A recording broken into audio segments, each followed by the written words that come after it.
다가오는 1, 2년은 암호화폐 시장에 있어 전례 없는 대격동기가 될 수 있습니다. 그리고 이 대격동기 안에서 리플 XRP는 더욱 주목받을 수밖에 없습니다. 경제적 자유를 이룰 수 있는 지름길, 그 핵심은 이것입니다.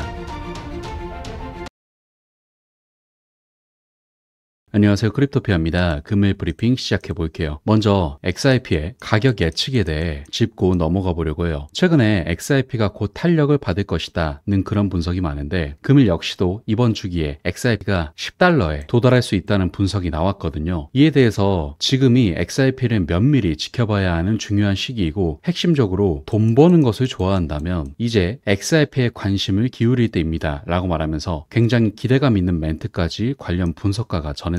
이 내용에 기반이 되는 게 뭐냐면, 일단 XRP가 공격적으로 급등하는 경향이 있다는 게 첫 번째 상승 근거거든요. 과거 내역을 살펴보면 XRP가 공격적인 돌파를 시도할 때는 비트코인마저 능가한다는 분석이 나오고 있는데, 구체적으로 2017년에서 2018년을 생각해 볼 수 있어요. XRP가 2017년 12월 7일 0.2326달러에서 2018년 1월 4일 3.84달러로 사상 최고치까지 급등하는 폭발적인 상승을 경험했을 때 무려 5주도 안 되어서 1550% 급증했었는데, 같은 기간 비트코인은 40%밖에 상승하지 않았고, 또한 더 과거로 가서 2014년 11월 16일로 가면 33일 후에 XRP는 455% 급등했고, 같은 기간 비트코인은 170% 급등했어요. 이런 과거 데이터를 기반으로 XRP가 상승이 시작되면 굉장히 빠르고 공격적으로 급등한다는 것을 알 수 있는데, 중요한 게 현재 다가오는 몇 주 동안 XRP가 이렇게 폭발적인 상승을 시작할 수 있다는 신호의 징후가 나타나고 있어서 XRP는 최소 2배의 수익을 시작으로 10달러까지 상승할 수 있다고 분석하고 있어요. 이에 대해서 물론 현재 시장이 과거 시장과 다른 점은 있겠지만, 최근 들어 다양한 전문가들이 XRP가 상승할 것이라고 계속해서 공통된 분석을 내놓고 있기 때문에 분명히 XRP의 상승은 크게 열려 있다는 거 기분 좋게 체크하시길 바라고요. 다음으로는 리플 홀더들의 든든한 대변인 존 디튼 변호사에 관련한 소식을 체크해 보려고 하는데, 최근에 리플을 옹호하며 SEC의 단속 위주의 규제 정책에 대해서 지속해서 비판해온 존 디튼 변호사가 매사추세츠주 연방 상원 의원으로 도전한다고 공식 발표했었죠. 매사추세츠주는 암호화폐의 저승사자라 불리는 엘리자베스 워런 상원 의원이 활동하는 지역으로서 이 때문에 암호화폐를 중심으로 대결 구도가 짜일 가능성이 있다고 보고 있어요. 그래서 최근 존 디튼 변호사는 자신의 X 계정을 통해 엘리자베스 워런 연방 상원 의원이 매사추세츠를 위해 아무것도 해낸 것이 없다며 자신이 출마해 워싱턴 엘리트들을 상대하겠다고 출마 선언을 했었는데, 해당 동영상에는 암호화폐 산업계를 옹호하는 활동을 한 디튼을 보도한 주간지 로드 아일랜드 변호사 위클리 헤드라인과 리플 셔츠를 입은 디튼의 모습이 담겨 있어요. 그 외의 영상에는 물가 상승과 국경 보안을 포함한 미국 국내 문제가 포함되어 있고, 디튼은 가장 도움이 필요한 사람을 위해 세상을 바꾸고자 하는 제 인생의 사명을 이어가기 위해 미국 상원 의원으로 출마합니다 라고 말하면서 당당한 포부를 밝혔죠. 이로써 존 디튼은 2013년부터 일해온 현직 상원 의원인 민주당의 엘리자베스 워런과 경쟁하게 되는데, 워런은 미국에서 디지털 자산을 가장 강력하게 반대하는 정치인 중 한 명으로 암호화폐가 테러 조직 자금 조달 등 불법적인 목적으로 사용된다고 일관되게 주장하고 있는 암호화폐 시장의 적인데, 이번에 상원 의원에 맞서겠다는 존 디튼의 출마 소식을 보고 놀랍게도 상원 의원들이 엘리자베스 워런의 재선을 돕기 위해 기부를 요청한다는 메시지까지 전했거든요. 이 말은 즉 현재 미국을 포함한 시장이 암호화폐 친화적인 정책으로 흘러가는데 굉장히 긍정적이라, 존 디튼의 출마는 엘리자베스 워런에게도 꽤나 위협이 될 수 있다는 소리라서 굉장히 긍정적으로 보고 있어요. 물론 여기서 엘리자베스 워런은 10년 넘게 상원 의원으로 활동한 것 외에도 법학 교수이자 미국 상원에서 부유세 창소를 포함한 진보적인 정책을 개척한 명성 높은 의원이기 때문에 만만치 않은 상대인데, 반대로 관련 여론조사에서 매사추세츠주 유권자의 41%가 워런 상원 의원의 대항마로 존 디튼을 꼽고 있다는 통계가 있기 때문에 생각보다 존 디튼 역시도 유권자들의 지지를 받고 있는 상황이에요. 따라서 결과적으로 암호화폐와 반암호화폐 정치 세력들의 싸움이 될 수 있는 판이 짜여졌는데, 이것 자체가 리플에게 굉장히 도움이 되는 이유는 존 디튼은 리플 커뮤니티의 대변인으로 누구보다 잘 알려져 있기에, 이런 인물이 상원 의원에 출마하며 리플이 비롯한 암호화폐에 대한 목소리를 높인다면 분명 정치적으로도 많은 많은 도움이 될 것이고, 일전 브리핑에서 말씀드렸듯 이번 대선에는 암호화폐 친화적인 정책이 주목을 받을 것이기 때문에 실제로 암호화폐를 등에 업고 있는 존 디튼이 당선될 확률도 있다고 보고 있어요. 그리고 존 디튼이 당선된다면 리플이 비롯한 암호화폐 관련 법률의 개선에도 크게 도움이 되기 때문에 굉장히 긍정적으로 보이고 있는 소식이죠. 따라서 11월에 존 디튼의 당선이 정말 실현될지를 또 하나의 관전 포인트로 생각해 보시면 되겠고요. 다음으로는 전 리플 이사가 XRP ETF 및 리플 IPO에 대한 일정을 제공해서 주목받고 있거든요. 리플의 글로벌 인재 확보 이사였던 션 맥브라이드가 리플에 있어 가장 큰 이벤트인 ETF와 IPO에 대해서 언급을 한 건데, 먼저 XRP ETF는 올해에 출시될 가능성이 있고 늦는다고 하더라도 2025년에는 출시될 것이라고 예측하고 있어요. 사실 일전 브리핑에서도 말씀드렸지만 비트코인 현물 ETF 승인 이후 XRP 현물 ETF의 잠재적 출시에 관한 추측은 그 몇 달 동안 계속해서 나오고 있었기에 시장의 꾸준한 관심사인데, 미국에서 유일하게 명확성을 갖고 있는 코인이기에 XRP ETF 출시 가능성은 더욱 높아지고 있죠. 이에 따른 분석으로 비트코인 현물 ETF가 승인된 지금 이더리움 현물 ETF가 승인되고 그 다음으로 XRP ETF의 승인 및 신청이 될 가능성이 높다고 분석하고 있는데, 최근 CEO 브래드 갈링하우스도 블랙록이 XRP ETF를 진행하고 있냐는 질문에 즉답을 회피했지만 많은 ETF를 보게 될 것이라고 기대감을 갖게 만들었기 때문에 늦어도 2025년까지 XRP ETF가 승인될 것이라는 소식은 상당히 가능성이 있다고 보고 있어요. 그리고 다음으로는 리플의 두 번째 이벤트 IPO에 대해서 체크해 볼게요. IPO에 대한 추측으로는 최초 공모를 2025년에 시작할 수 있다고 분석되고 있거든요. 그리고 리플이 미국 이외의 지역에서 IPO를 진행할 수 있다는 분석도 함께하고 있죠. 여기서 이 분석 역시도 굉장히 신빙성이 있는 이유는 일단 최대 걸림돌이 되는 SEC와의 소송이 이번 연도에 마무리될 것이라는 게 거의 확정적이기 때문에 깔끔한 IPO가 2025년에 진행될 것이라고 보고 있어요. 이에 대해서는 일전에 윌스트리트 금융분석가 린다 존스 역시도 2025년에 리플의 IPO가 가능하다고 분석했었기 때문에 여러 가지 변수들을 고려했을 때 이때가 최적의 타이밍이 될 수 있는 거죠. 그래서 최근에 여러 번 말씀드렸지만 다시 한번 강조드리자면 이번 암호화폐 강세장은 정말 큰 기회가 될 수 있거든요. 다가오는 이더리움 현물 ETF 승인과 비트코인 반감기, 그리고 다가오는 미 대선에서 존 디튼 출마를 포함한 암호화폐 친화적인 정책들의 대거 출현, 마지막으로 XRP ETF와 리플의 IPO까지 빅 이벤트들이 줄지어 기다리고 있어요. 따라서 앞으로의 1, 2년에 정말 큰 집중하셔야 한다는 말씀을 끝으로 금일 브리핑은 마무리하도록 할게요. 마지막으로 영상 하단에 고정 댓글 보시면 이런 시장의 다양한 관점들에 대해 교류할 수 있는 소통방 링크 있으니까 많은 참여 부탁드릴게요. 감사합니다.